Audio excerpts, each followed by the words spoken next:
del Barzotto.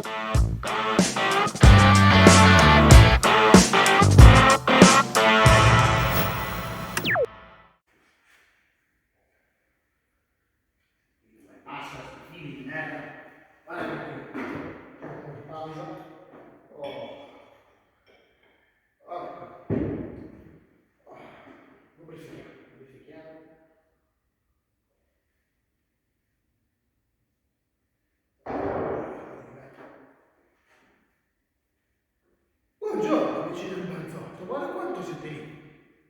Oh, signore, benvenuti al meccanico lubrifica. Scedo un attimo, vado in pausa.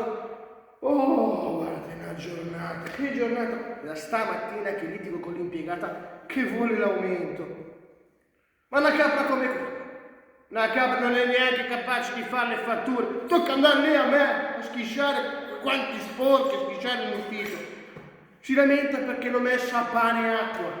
Alessia, vieni qui, to il tuo pane, vieni qui, che ti do il pane, vieni qui, ecco qua il tuo aumento, eccolo qua, non ce n'è più, basta, non ce n'è più, fino all'anno prossimo. L'anno prossimo ne parliamo, quest'anno è andata male, abbiamo carburato poco, abbiamo fatto pochi motori, abbiamo fatto niente, non si può, scusate ragazzi, c'ho qua da discutere tutto il giorno che andiamo avanti, ogni volta che la c'ho, Alessia, non si può. Grazie ragazzi per la visita, scusate, devo tagliare corto. Mi raccomando, se vi è piaciuto il video, pollicione in alto, iscrivetevi al mio canale. Un bacione, ciao amici del Barzotto e mi raccomando, seguite il meccanico lubrifica. Ciao ragazzi. Amici del Barzotto.